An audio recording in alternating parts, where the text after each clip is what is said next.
আজকে তোমাদের পুরনো মাটির থালাতে কিভাবে আমি ক্লে দিয়ে এই পেন্টিংটা করেছি, চলো আজকে সেটাই তোমাদের সাথে শেয়ার করব। হ্যালো, আমি Pakhi. Welcome to my channel Pakhi's creation. ভিডিওটা দেখার আগেই যারা যারা আমার চ্যানেলটাকে এখনও সাবস্ক্রাইব করোনি তারা অবশ্যই কিন্তু সাবস্ক্রাইব করে নিয়ে আর বেল বাটনটাকে অন করে দিও। গত বছর আমি এই থালাটাতে 14 প্রদীপ করেছিলাম, কিন্তু তারপরে এই থালাটাতে আমি আবারও আর একটা কলকা করেছিলাম, যেটা আমার খুব একটা পছন্দ হয়নি। তাই অনেকদিন ধরেই ভেবেছিলাম যে এর উপরে কিছু একটা ক্লের কাজ করব, কিন্তু তারপর একটা কাজ এসে যাওয়ার জন্য আমার এই কাজটাই হচ্ছিল না। তাই কালকে আমি বসেই পড়লাম ক্লে নিয়ে আর এই থালাটা নিয়ে।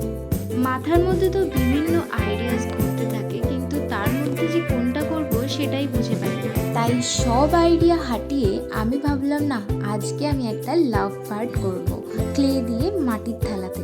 এই দুটো পাখি করার আগে আমি পেন্সিল দিয়ে একটু আউটলাইন করে নিয়েছিলাম, যাতে আমার পাখিটা একদম টু দি পয়েন্ট হয়।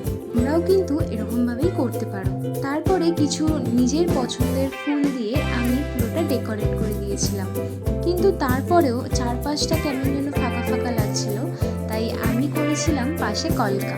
এই কদিন আগে কালী পুজোর সময় আমি একটা কালী মায়ের লিপন আর্ট করেছিলাম। তোমরা কারা কারা দেখেছো সেই ভিডিওটা? আর যারা যারা দেখোনি অবশ্যই আমার চ্যানেলে গিয়ে দেখে আসতে পারো। এটাও কিন্তু ক্লে আর লিপন আর্টের মিক্স আপ। আমার ড্রয়িং ক্লাসের কিন্তু অ্যাডমিশন চলছে। যারা যারা চাইছো যে ভর্তি হবে তারা কিন্তু অবশ্যই ভর্তি হয়ে যেতে পারো। এখানে বাচ্চাদের খুব যত্ন সহকারে আঁকা শেখানো হয়ে থাকে, তার সাথে সাথে কিন্তু তাদের স্কুল প্রজেক্টও করে দেওয়া হয়ে থাকে। সেগুলো পেড, কিন্তু একদম অ্যাফোর্ডেবল প্রাইসে তোমরা পেয়ে যাবে। তার সাথে কিন্তু বাচ্চাদের ক্রাফটের ক্লাসও দেওয়া হয়ে থাকে। তো যারা যারা চাইছো অবশ্যই ঝটপট করে আমাকে ডিএম করে ফেলো, আমি সব ডিটেলস দিয়ে দেবো। আর এরকম সুন্দর সুন্দর ক্রাফট যদি তোমরা শিখতে চাও বা কলকা শিখতে চাও, আমাকে কিন্তু জানাতে পারো। আর আজকের ভিডিওটা কেমন লাগলো অবশ্যই জানিও। আজকের কাজটা তোমাদের কেমন লেগেছে জানাতে ভুলো না। অবশ্যই একটা লাইক, কমেন্ট আর যদি পসিবল হয় তাহলে শেয়ার করে দিও, আর চ্যানেলটাকে সাবস্ক্রাইব করে দিও। আর যদি তোমরা এটা ফেসবুকে দেখে থাকো তাহলে অবশ্যই কিন্তু আমার পেজটাকেও ফলো করে দিও। আমার পাখিস ক্রিয়েশন নামেই একটা ফেসবুক পেজ আর পাখিস ক্রিয়েশন নামেই একটা ইনস্টাগ্রাম অ্যাকাউন্টও আছে। তোমরা যদি চাও তাহলে ফলো করতে পারো।